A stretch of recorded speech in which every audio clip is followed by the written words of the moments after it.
సంగారెడ్డి జిల్లా పాటంచేరు నియోజకవర్గంలోని తెల్లాపూర్ మున్సిపాలిటీ పరిధిలోని కొల్లూరులో ప్రజాపాలన గ్రామ సభలో అధికారుల పనితీరుపై కాంగ్రెస్ సీనియర్ నేత రాజు గౌడ్ ఎమ్మెల్యే గూడెం మహిపాల్ రెడ్డిపై విరుచుకుపడ్డారు. కాంగ్రెస్ కండువా కప్పుకున్న బీఆర్ఎస్ ఎమ్మెల్యే గూడెం మహిపాల్ రెడ్డి స్థానిక కౌన్సిలర్లకు సమాచారం లేకుండా గ్రామంలో శంకుస్థాపనలు చేస్తున్నారని ఫైర్ అయ్యారు.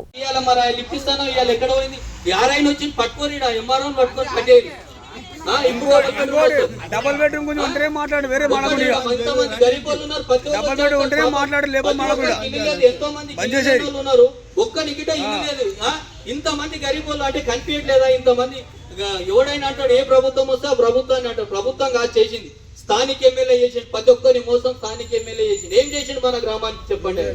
ఆయన చేసింది ఒకటే, నేను చెప్తున్నా, ఆయన చేసింది మంచి పని ఒకటే, మనకు చేసింది ఒకటే. అంబేద్కర్ విగ్రహం పెట్టిండు ఆయన, ఇంకొక పని ఏమీ చేయలేదు. ఇప్పటివరకు మీ అందరు తెలుసు, గతంలో కాంగ్రెస్ పాలన ఉన్నప్పుడు ప్రజాపాలన నడిచింది. ప్రతి 3 నెలలకు ఒక మీటింగ్ నడుస్తుండే. మరి ఎక్కడ పోయినా లెక్కలో వాడిని మీరు ఎవడు అడుగుతలేడు. మీరు డబల్ బెడ్రూమ్ ఎవడైతే రావాలో ఎంఆర్ఓ పట్టుకోండి. మొన్న ఏం చెప్పాడు? ఒక్క నిమిషం. ఇప్పటి వరకు ఒక మాంచూర చుక్క నీళ్ళు రాదు. అవతలకు బెంచాలకు ఇస్తాడు ఈ చైర్మన్. అయిపోయింది. ఇంకా మీ గరీబులు అందరికీ న్యాయం జరిగేటట్టు పోరాటం చేద్దాం. మీరు అందరు ఇంకా మన ఇన్ఛార్జ్ కాటా శ్రీనివాస్ గౌడ్ ఉన్నాడు. మన ప్రతి దానికి పోరాటం చేయడానికి రెడీ ఉన్నాడు. మీరు గుర్తు పెట్టుకోండి. ఇక్కడ ఈ పార్టీ నాయకుడు ఇళ్ళకి మారి అండ్లకు నాడి పార్టీ బదలాం చేస్తుడు తప్ప పార్టీ పనులు చేయకుండా ఈ రోజు మన అందరిని తొక్కి పెడుతున్నాడు. ఇంత అధికార పార్టీ ఉంది. అధికార పార్టీ ఉండగా ఇప్పుడు ఇంతమంది పోలీసులు అవసరం లేదు కదా. మీరు అందరూ చూసారు ఇప్పటిదాకా. ఒక పలక గురించి ఈ పలక ఏం కుందనికే పబ్లిక్ న్యాయం చేసి ఇక్కడ నిలబడి ఒక ఎమ్మెల్యే వచ్చి మీ అందరు కూర్చురమ్మా, మీ అందరు మీ సమస్య లేదు చెప్పుంటే అది ఎంత బాగుంటుండే. ఇలా ఆయన ఏం చేసి చెప్పు. ఒక రోడ్డు గురించి ఎవడైతే అధికార పార్టీలు ఉన్నో వాళ్ళ ఇంట్లో కంటే రోడ్డు బాగలేడు వాడు చెప్పుకోడు. ఎందుకంటే వాడు మనోడు ఎంతసేపు మనోడు అంటుండు. కానీ సమస్య ఎలా మనం కొట్లాడి పబ్లిక్ అన్యాయం చేసినట్టు అయిపోయింది. ఎలా ఏ లీడర్ కొట్లాడినోడు ఎవరు లేడు. అందరు బిల్డింగ్లు ఉన్నాడు, అందరు కాళ్ళు ఉన్నోళ్ళు ఉన్నారు. ఒక 50 ఎకరాల డంపేట్ చెత్త ఉన్న హైదరాబాద్ చెత్త అంతా తెచ్చి ఇలా కొల్లూరు వేస్తున్నారు. ఈ కొల్లూరు చెత్త వేసినప్పుడు మా కొల్లూరు గ్రామ ప్రజలకి ఎప్పుడు చైతన్యవంతులు అవుతారు, ఎప్పుడు దీన్ని రోడ్ల మీదకి వస్తారు.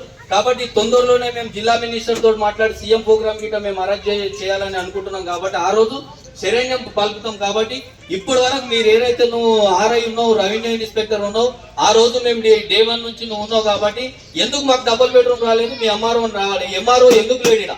ఇంత పెద్ద ప్రోగ్రామ్ జరుగుతున్నప్పుడు 5 నిమిషాలు ఫోన్ చేయండి. ఎందుకు ఎంఆర్ఓ సమాధానం చెప్పాడు?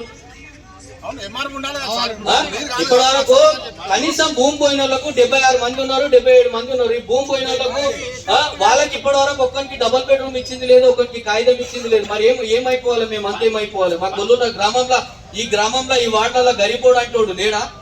చెప్పండి.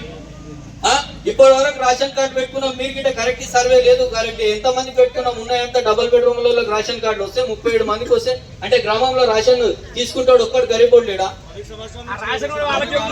ఇప్పటి వరకు 10 సంవత్సరాలు ప్రభుత్వం 10 సంవత్సరాలు ఆయన పాలన చేసిండు. ఆయన ఒక ఎమ్మెల్యే, స్థానిక ఎమ్మెల్యే ఇక్కడ నిలబడి వచ్చిండు. ఇంత పెద్ద గ్రామ సభ టెంట్ వేసిండు. ఆయన ప్రేడ్ ఒక్కనాడు టెంట్ వేసిండు. ఏది ఆయన వేసిన టెంట్ ఒకటే, ఏది రైతు రుణమాఫీ రోజు ఒక టెంట్ వేసిండు. ఆడొక అర్ధగంట సేపు నిలబడ్డాడు, వెళ్ళిపోయింది. ఇప్పటి వరకు ఇక్కడ ఉన్న స్థానిక లీడర్లు, బీఆర్ఎస్ లీడర్ స్థానికులు ఈ లుచ్చనా కొడుకులంతా ఈ ఊరు ఉన్న లుచ్చనా కొడుకులు చేసి ఇదంతా వ్యవస్థ ఖరాబ్ అయింది. అప్పుడు